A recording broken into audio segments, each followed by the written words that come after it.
एक बार वीर शिवाजी समर्थ गुरु श्री रामदास स्वामी जी के पास गए और कहा कि स्वामी जी अकाल पड़ा हुआ है, तो हमने सारा का सारा खजाना खोल दिया और सबको पवाया। तो गुरु बड़े कृपा सिंधु थे, उन्होंने देखा कि इनके हृदय में एक गर्व का अंकुरण हो रहा है कि मैं भरण पोषण किया सबका अकाल में। तो उन्होंने कहा कि शिवू यह थोड़ा उठाओ, आओ चलो हमारे साथ। एक बड़ा पत्थर का, इसे तोड़ो। महाराज जी तोड़ा, हटाया तो नीचे मिट्टी में दबा हुआ स्वस्थ मेढक एक ऐसा बिल्कुल। बोले इसको किसने दिया? देखो ना कितना स्वस्थ है, पुष्ट है, इसको कौन आहार दे रहा है, इसको कौन प्राण पोषण कर रहा है? बोले भगवान। तो बोले तुम कैसे दाता बन गए? संपत्ति तो सब भगवान की है, भगवान ही सबका, ये अहम मत करो कि तुम पोषण करते हो। नहीं, छोटी सी वृत्ति को भी गुरुदेव बर्दाश्त नहीं करते। जो गुरु शरणागत होता है वो उनकी बात समझता है, अन्यथा वो अपनी मनमानी वृत्ति को ही आदर देता है, गुरु की आज्ञा वृत्ति को नहीं देता। छोटा सा भी अभिमान का कण अपने जनों में गुरुदेव को बर्दाश्त नहीं होगा, क्योंकि यही भगवत प्राप्ति में बाधा बन जाएगा। कितने जीव चराचर जगत में देखो हमारे भगवान की भगवत्ता, सबको देख रहे हैं, सबको व्यवस्था दे रहे हैं, सब कुछ देख रहे हैं। 3 प्रकार की लीला हो रही, कहीं पालन लीला, कहीं सृजन लीला, कहीं विनाश लीला, उन्हीं के द्वारा हो रही, वही देख रहे हैं, वही कर रहे हैं। अगर ये बात तुम्हारी समझ में आ जाए तो अभी भगवान की शरण हो जाओ, पर अहम के कारण ये बात समझ में नहीं आती। जो भूतकाल में हो चुके हैं, वर्तमान में हैं, जो भविष्य में होंगे, सबका प्रभु वर्तमान की तरह देख रहे हैं, दर्शन कर रहे हैं। परंतु मुझे मेरे भक्त के सिवा कोई नहीं जानता है। भक्त के सिवा कश्यन, कोई भक्त बिरला, वही केवल भगवान को जान। भगवान सबको देख रहे हैं, भगवान की दृष्टि सब पे है। अगर ये बात आपकी समझ में आ जाए तो अभी आनंद आने लगेगा। मैं भगवान की दृष्टि में हूं, बस आज हमें सत्संग से बात मिली कि मैं भगवान की दृष्टि में हूं, मुझे वो देख रहे हैं, बढ़िया बन गया। अब आप पाप कैसे करोगे? क्योंकि भगवान की दृष्टि में भगवान आपको देख रहे हैं। डरो, किसी गवाही की जरूरत नहीं, वो देख रहे हैं। तो आप भय क्यों कर रहे हो? आपको भगवान देख रहे हैं, आपको डरना नहीं। फिर आप कामना क्यों कर रहे हो? भगवान आपको देख रहे हैं, जो चाहिए उस समय से दे देंगे, आप निश्चिंत रहिए। अगर आप अहम करोगे तो दुख भोगोगे, आश्रित रहोगे तो सब अपने आप निर्वाह हो जाएगा। एक आदमी ट्रेन के डिब्बे में बैठे ऐसे ऐसे दौड़ रहा था। एक ने पूछा भाई क्यों दौड़ रहे? बोले अमुक स्टेशन जाना है। तू बैठ जा, गाड़ी चल रही है, ट्रेन चल रही, तू बैठ जा। ऐसे ही त्रिगुणात्मिका माया की ट्रेन चल रही, पूरे विश्व का विश्वंबर भरण पोषण कर रहे हैं, तू तो बैठ जा भगवद आश्रय लेकर के। तू काहे को दौड़ा घूम रहा है? लेकिन ये अहंकार के कारण भटकता रहता है। भूत, वर्तमान और भविष्य काल, ये 3 विशेषण देकर भगवान कह रहे हैं कि मैं सबको देखता रहता हूं, जो हो गए, जो हैं, जो होंगे। भूत के प्राणी, भविष्य के प्राणी अथवा वर्तमान के प्राणी, सभी भगवान की दृष्टि में वर्तमान की तरह ही हैं। ये भूत, भविष्य, वर्तमान काल केवल हम लोगों की दृष्टि में भेद है, भगवान की दृष्टि में नहीं। हो चुका, होगा, हो रहा है। भगवान की दृष्टि में सब हो रहा है, पीछे का भी, अब का भी, सब सामने चल रही सीन।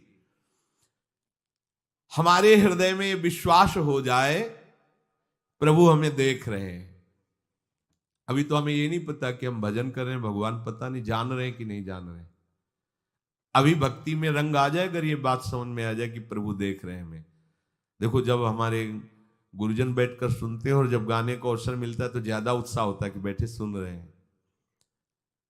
ऐसे ही अगर हम मान लें कि हमारे प्रभु सुन रहे हैं, हम जो भजन कर रहे हैं हमारे प्रभु देख रहे हैं, जो सेवा कर रहे हैं भगवान हमारे स्वीकार करें, प्रियालाल स्वीकार कर, अभी भक्ति का रंग आ जाए, ये बात हमारे हृदय में बैठ जाए कि मैं हर समय प्रभु की दृष्टि में हूं, हर समय मैं अपने आराध्य देव की दृष्टि में हूं, कितना आनंद आएगा।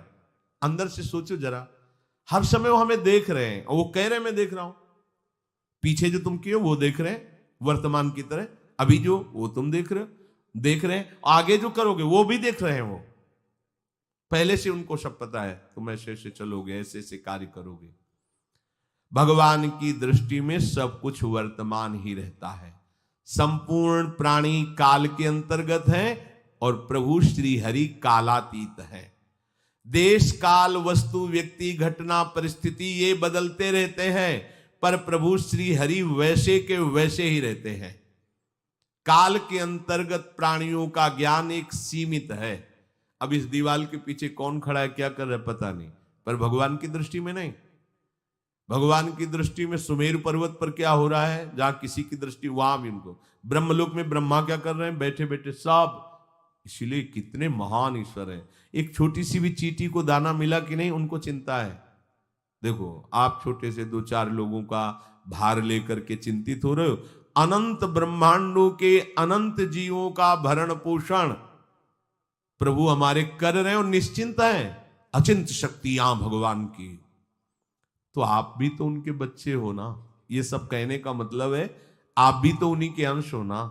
2-4 की चिंता में इतने तुम बावरे हो रहे हो, डिप्रेशन में पहुंच रहे हो, 2-4 कामनाओं के पीछे इतने। अनंत ब्रह्मांड तुम्हारा जो अंशी है, अनंत ब्रह्मांडों के अनंत जीवों का अनंत काल से भरण पोषण करता चला आ रहा है। कहीं भी किसी के साथ कुछ भी गलत नहीं हो सकता। जैसे कहते हैं कि क्या गलत हुआ, देखो ना अभी तो बच्चा था, ऐसा ऐसा हो गया, तो तुम्हारी दृष्टि में बच्चा है, पीछे तो बहुत पुराना है ना, जो कर्म करके आया उसका फल। कहीं भी गलत किसी के साथ नहीं होता, ध्यान रखना।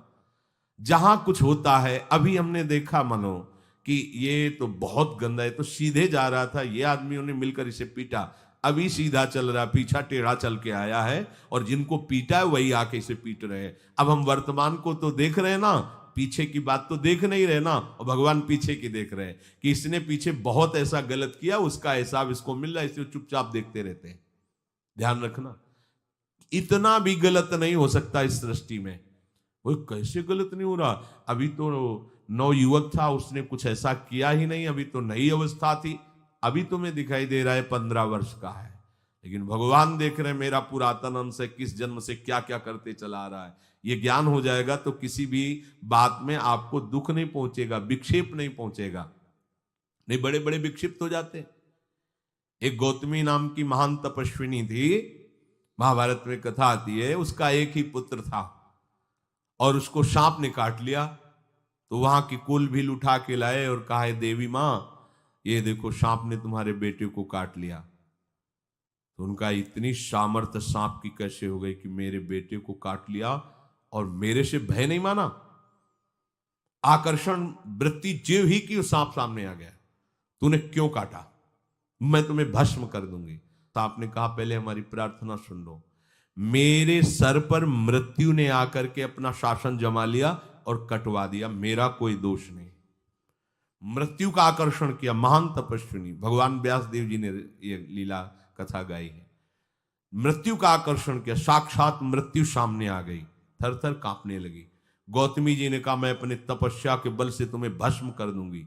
हमारे ऐसे निष्पाप बालक को तुमने सांप के द्वारा प्रेरित करके कटवाया। बोले, मेरे ऊपर काल का शासन है, काल ने मुझे प्रेरित किया, मैंने सांप को प्रेरित किया, मेरा कोई दोष नहीं, ये काल का शासन। काल का आवाहन किया, काल उपस्थित हुआ। काल ने कहा कि मेरा इसमें कोई दोष नहीं, इस बालक के पूर्व जन्म के कर्म के द्वारा मैं प्रेरित हूं। इस बालक के कर्म से प्रेरित होकर मैंने मृत्यु को प्रेरणा की, मृत्यु ने सांप को प्रेरणा की और इसने डस लिया। अब आप बताओ किसका दोष है? शांत हो गई, क्योंकि इस बालक के ही तो कौन काहू के सुख दुख कर दाता, निजकृत कर्म भोग सुन भ्राता। कोई किसी के सुख दुख का हेतु नहीं है, अपने कर्म ही है जो हमको दुख सुख देते हैं। और ये भगवान देख रहे हैं। कोई, जैसे आपको अभी मनुष्य शरीर मिला, स्वतंत्रता है, अब आप जो पापाचरण चाहो छूट है कर सकते हो, या जो पुण्य कर्म चाहो कर सकते, या भजन करना चाहो कर सकते हो। ये स्वतंत्रता केवल मनुष्य शरीर को दी गई है। आपको जो पूर्व भोग मिल रहे हैं वो आपके पीछे के कर्मों के हैं। तो जो ज्ञानी जन होते, विवेकी जन होते, आए हुए प्रारब्ध को भोग लेते, नया कोई पाप नहीं करते, निरंतर भजन करते रहते, भगवान की कृपा से मुक्त हो जाते। अगर भगवान की शरण में नहीं होगे, भजन नहीं करोगे, तो आपके ऊपर बहुत से ऋण है, दुर्गति हो जाएगी। ऐसा नहीं है। आप यहां भी तो देखो ना, आपके मकान, आपका व्यापार, सब कुछ आपका कहा जाता है, लेकिन सब कुछ सरकार का है। हर चीज का टैक्स देना पड़ेगा तुम्हें। पानी का भी टैक्स देना पड़ेगा, मकान का भी टैक्स देना पड़ेगा, और तुम भी जो करोगे वो पैसा दो सरकार को।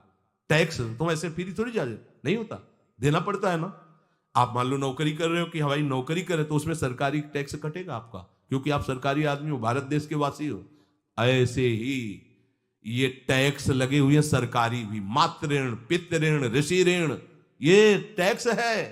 ऐसा नहीं कि तुम कमाओ खाओ और इसके बाद मर के जाओ स्वर्ग मिलेगा। टैक्स चुकाओ। ये मनुष्य शरीर मिला, इन ऋणों से मुक्त हो। अगर नहीं हुए तो भी तुम्हें दुर्गति होगी। आप देखो, जब कभी ऐसी सूचना मिलती कि अमुक आदमी का अमुक धन पकड़ा गया, तो इनाम दिया जाता है क्या कि इतना कमा लिया? सजा दी जाती है। तुमने टैक्स की चोरी की, अगर चोरी नहीं की, मेहनत से कमाया या व्यापार से कमाया, दिया नहीं सरकार को, हाँ दिया नहीं, इसीलिए तुम्हें टैक्स की चोरी का दंड मिलेगा। सारा धन अपहृत हो जाएगा, तुम्हारी निंदा होगी, तुम्हें सजा मिलेगी। बोलो मिलती है नहीं? ऐसे ही ये लड़का, बच्चा, पत्नी, पुत्र, परिवार जो भी है, ये सब श्री भगवान का तुम्हें टैक्स देना है। क्या टैक्स देना है? भगवान की शरण होकर उनका सुमिरन करो, सारे ऋणों से वो मुक्त कर देंगे। एकादशी स्कंद में कहा है, मेरा भजन करने वाले का कोई ऋण नहीं रह जाता। और नहीं तो महाभारत में ही प्रसंग आता है, एक जरत्कारु नाम के ब्रह्म ऋषि थे। ऋषि और भक्त में बड़ा अंतर होता है। वो तपस्या प्रधान, जैसे दुर्वासा ऋषि तपस्या प्रधान थे, वो बाल ब्रह्मचारी और तपस्या से युक्त एक दिन भ्रमण कर रहे थे, तो आवाज आई, मेरी रक्षा करो, मेरी रक्षा करो। तो उस आवाज की तरफ बढ़े तो देखा कुएं में उल्टा लटके हुए हैं बहुत से ऋषि, और एक केवल तंतु है, एक केवल तंतु है जिसमें दो चूहे लगे हुए उसको भी काट रहे हैं, एक काला और एक श्वेत। तो उन्होंने देखा और दयालु हो गए कि ऋषियों, मैं तुम्हारी कैसे रक्षा कर सकता हूं? तो उन्होंने कहा कि ये जो दो चूहे हैं रात और दिन हैं, और जो हम लोग हैं ये तुम्हारे पितर हैं। ये चूहे तुम्हारी आयु को काट रहे हैं, एक तंतु हमारे कुल में केवल तुम ही हो, और तुमने तपस्या की ठान ली, ब्याह किया नहीं, गृहस्थ धर्म में गए नहीं, पुत्र हुआ नहीं, तो तपस्या में, भक्ति में एक दम है कि सब ऋणों से मुक्त कर देगी। ये बात ध्यान रखना, तपस्वी अलग है, भक्त अलग। इसलिए पीछे चर्चा आई थी कि तपस्वियों से भी अधिक, ज्ञानियों से भी अधिक, कर्मकांडियों से भी अधिक वो मेरा भक्त योगी होता है। तुमने तो ब्याह किया नहीं, तो अब ये तंतु रात दिन तुम्हारे जीवन को काट रहे हैं, जहां तुम खत्म हुए हम सब नरक में गिर जाएंगे। पितरों ने कहा, तुम पितर ऋण से युक्त हो, मुक्त तभी होगे जब ऐसा करो। वो दृश्य खत्म, अंतर ध्यान हो गया। वो बड़े दुखी हुए कि क्या करें। तो उन्होंने मन में निश्चय किया कि ब्याह तो करूंगा पितरों के उद्धार के लिए। इतने बड़े तपस्वी हैं जरत्कारु जी, बड़ी महिमा है, लेकिन बात यहां फंस गई, पितृ ऋण। उन्होंने मन में निश्चय किया कि कोई आके अपनी कन्या दे दे और उसका भी नाम जरत्कारु हो। मैं बिल्कुल भरण पोषण नहीं करूंगा, और कभी हमसे कोई प्रश्न ना करे। ऐसी अगर कोई कन्या देगा तो मैं स्वीकार कर लूंगा। अब ऐसे ना नगर जाना है, ना किसी से बात करनी, तो वृक्षों से कहते अपने पितरों के उद्धार के लिए मैं चाहता हूं कि कोई पाणी ग्रहण संस्कार करा दे, कोई हमारे नाम की कन्या को दे दे, और ऐसा ऐसा व्रत है। ऐसा ही बोल रहे थे, वासुकी नाग उपस्थित हो गए, और उनकी बहन का भी नाम जरत्कारु था। उन्होंने कहा, सुनिए महाराज, मैं नागराज वासुकी हूं, सब देव रूप में, कोई ऐसे नहीं सांप वैसे वाले, देव रूप, सुंदर कन्या जरत्कारु। बोले, ये कन्या मैं आपको समर्पित करता हूं, हमारा सौभाग्य होगा आप जैसा महर्षि हमारी बहन का पति बने। इसका भी नाम जरत्कारु है, और आपकी जो इच्छा है कि मैं भरण पोषण नहीं करूंगा, तो मेरे पास संपूर्ण वैभव है, आप भी पधारिए, मैं आपका भी भरण पोषण करूंगा, अपनी बहन का भी। तीसरी बात, मेरी बहन इतनी शास्त्र सम्मत आराधना से युक्त है कि वो कभी आपसे प्रश्न ही नहीं करेगी, तो उनका स्वीकार है। प्रसन्न हुए, चले गए। काफी समय तक उनके महल में रहे। एक दिन जरत्कारु अपनी जरत्कारु पत्नी की गोद में सर रख कर ऐसे लेटे हुए थे, सो गए। और शास्त्रज्ञ थी, संध्या का काल था। संध्या काल में निषेध है मैथुन करना, भोजन करना और स्वाध्याय करना। ये सब संध्या काल में बस भगवत स्मरण परायण लोकवत। लेकिन हमारे यहाँ महारानी जी की संध्या आरती और संध्या भोग लगने के बाद ये, इसीलिए वृंदावन धाम इसका कहीं भी ये वेदान्नपि संन्यस्त, वेदों से भी ऊपर उठी हुई रसमयी रसोपासना है। प्रियालाल की महल है। ये जगत सिद्धांत नहीं है, ये जगदीश का भी सिद्धांत नहीं है, ये प्रेम सिद्धांत है। वृंदावन नित्य विहार रस है, इसलिए इसको बीच में बता देते हैं कहेंगे दूसरे को तो। और यहाँ शाम के तो भोग ही लगता है, गान बजान होता है, बकाया सिद्धांत है। आंख मूंद करके या तो गायत्री जप या जो गुरु मंत्र चुपचाप शांत भाव से जपे, ऐसा। अब वो इस चिंता में थे कि मेरे पति का धर्म जा रहा है और मैंने आज तक कुछ बोला नहीं अपने पति से। अगर बोलती हूं तो हो सकता है ये नाराज हो जाए और छोड़कर चले जाए। अगर मुझे छोड़ देते हैं और इनका धर्म बचता है तो ये ठीक बात रहेगी। कितनी विवेकवान है। अगर ये सोते रह गए और सूर्य अस्ताचल को चले गए तो इनका धर्म लोप हो जाएगा। ये मैं होने नहीं दूंगी, अपने पति का धर्म लोप नहीं होने दूंगी। और वो उस समय भी केवल एक लंगोटी लगा के रहते थे, अस्थिमात्र हो रहे शरीर। वहां भी ऐसा नहीं कि दूल्हा बन करके सज, नहीं, वैसे ही केवल पितरों की तृप्ति के लिए उन्होंने बात स्वीकार की थी। उन्होंने कहा महाराज उठिए, संध्या का समय है, शास्त्र निषेध करता है इस समय सोना नहीं चाहिए, नहीं आपके धर्म का लोप हो जाएगा। महाराज उठिए, सूर्य अस्ताचल को बस पहुंचने ही वाले हैं, उठिए। उठे एकदम लाल आंख करते हुए, तुमने हमें टोका कैसे, तुमने हमसे प्रश्न कैसे कर दिया, मैं अभी तुम्हारा त्याग करता हूं। बोले स्वीकार है, आपके धर्म का लोप ना हो।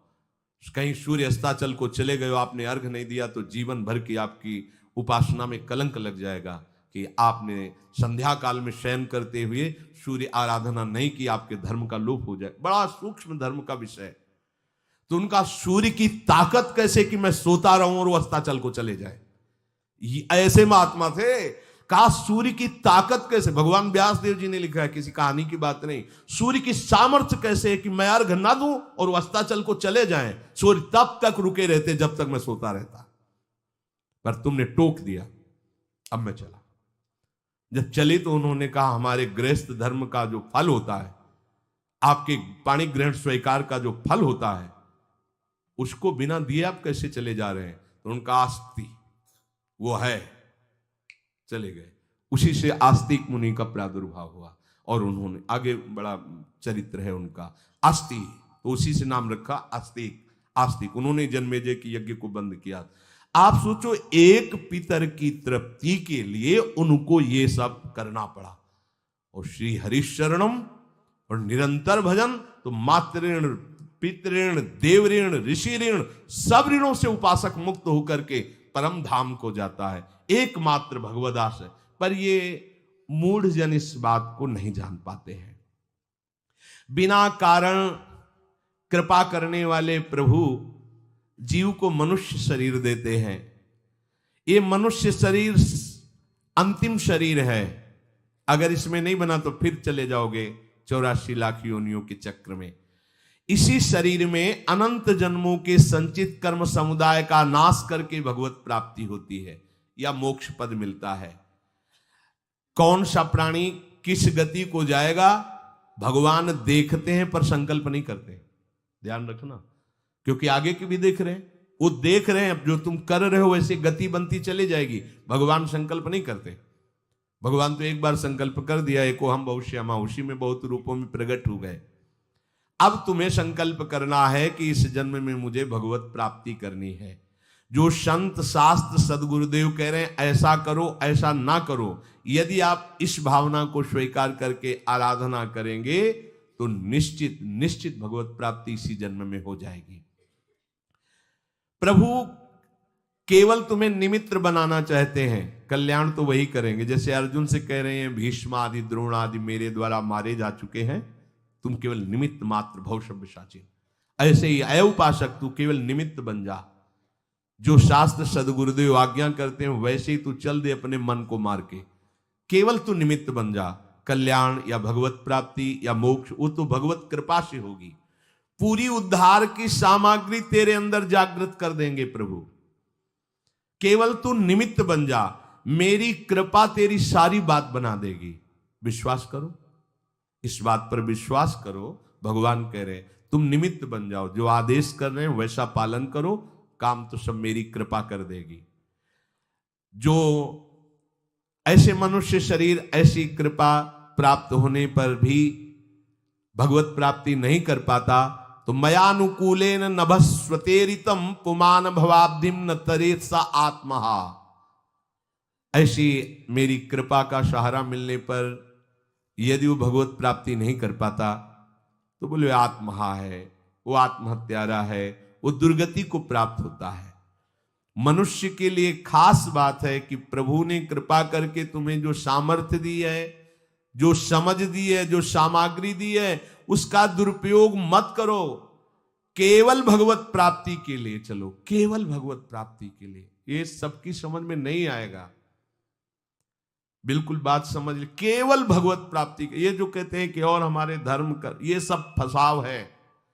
आप गृहस्थ बने रहो, आप व्यापारी बने रहो, पर आप लक्ष्य रखो कि मुझे इस जन्म में भगवत प्राप्ति करनी है।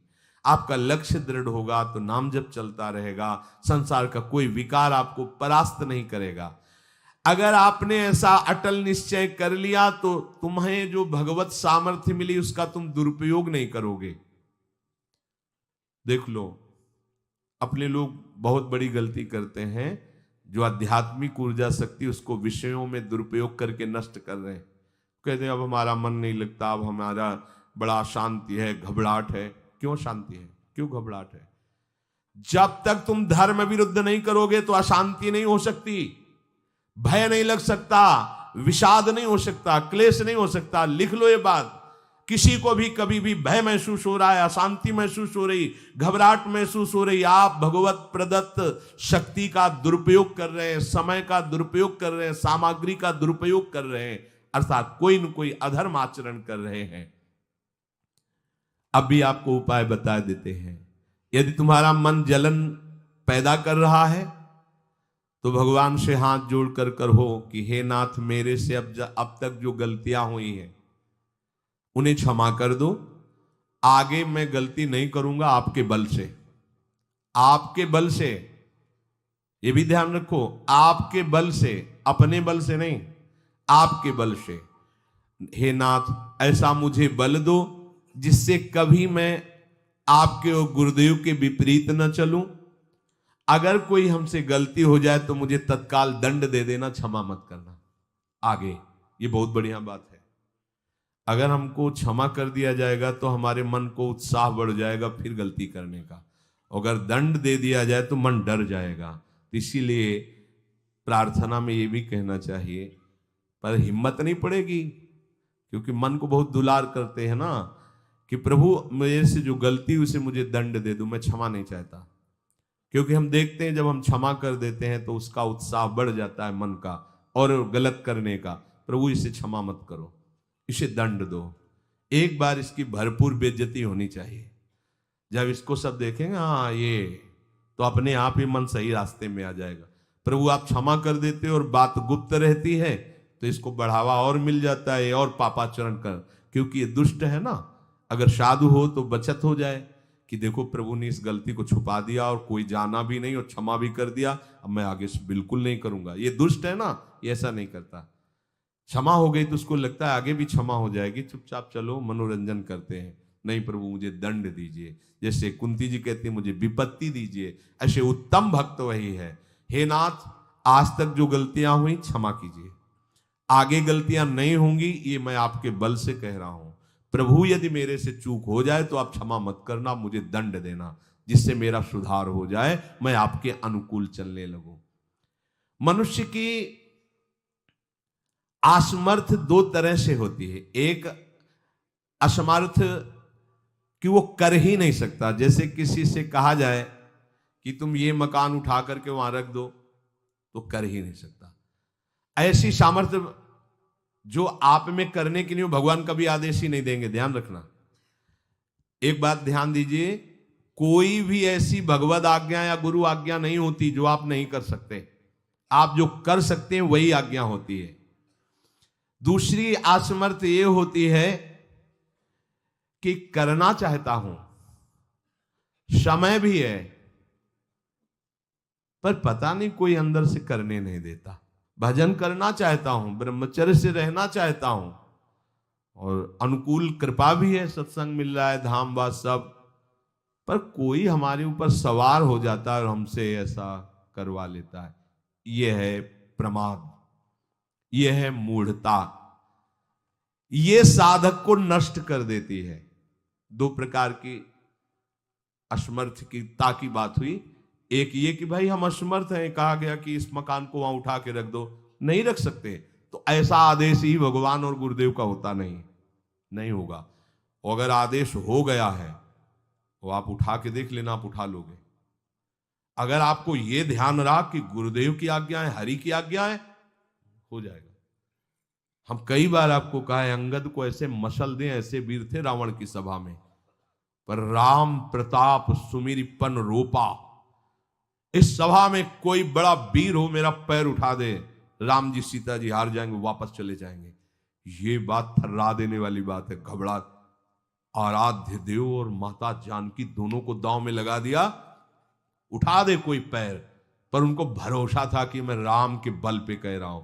राम बल आकर के विराजमान हो गया, कोई नहीं उठा पाया। आखिरी में रावण झुका, मेरे झुकने से, मेरे सामने झुकने से तेरी बात नहीं, तो जो बार बार जिनको मनुष्य कह रहा है उनके चरणों में जा। मैं उनका एक तुच्छ दास हूं, यदि आदेश हो जाए तो घूंसा से सबको मार करके तेरी पत्नियों को बंदी बनाकर और तुझे अभी राम जी के सामने डाल दूं। ये अंगद नहीं बोल रहे थे, ये राम प्रताप बोल रहा था। ऐसे ही यदि आपको आदेश कोई शास्त्र का या गुरु का है, तो आप अक्षरशः समझ लीजिए उसमें उनका बल भी है, पर हम लोग उस बल का तिरस्कार कर देते हैं। थोड़ी सी मन की डालकर उसको हल्का किया तो वो बल वापस हो गया। सीधे जो बात मानी जाती है उसमें उनकी कृपा शक्ति होती है, और जो अपनी मन की लगा की जाती है वो साधन होता है। कृपा शक्ति और साधन में अंतर होता है। तो जो हम कर सकते हैं, आदेश है, हम करना भी चाहते हैं और नहीं करते हैं, इसका हमारे अंदर प्रमाद का राज्य है। प्रमाद। लोग कहते हैं कि पता नहीं कोई हमारे दिमाग में आके कर जाता है। हाँ, भूत आता है, भूत। अब ऐसे लोगों को बावरा कहते हैं। अब इनको ऐसी जगह पहुंच जाए जहां सही निर्णय नहीं होता, और ये कर देना, वो कर देंगे। उनको लगता है कोई है, बोले है, ऊपरी चक्कर है, अल्ले ऊपरी चक्कर हो, घूम रहे हो, पागल बने, ऊपरी चक्कर। कुछ नहीं, ऊपरी चक्कर नहीं, भीतरी चक्कर है। ये भीतर का तुम्हारा वासनात्मक प्रपंच ही तुम्हें नचा रहा है। विवेक का जागरण करो। किसी की अरे प्यारे, तुम हरि के अंश हो। स्मशान में रात्रियां व्यतीत हुई, स्मशान में, गंगा के किनारे, भूतों के बीच में, कोई भी नहीं, कुछ नहीं। सीम की चाप सके को तासु बड़ रखवार रमापति जासु। अकेले, न युवक अवस्था, कोई साथ देने वाला नहीं, अंधेरा, कोई टार्च नहीं, कोई व्यवस्था नहीं, हर समय एक अपार आनंद, भगवदा आनंद। कोई भय छू सकता है?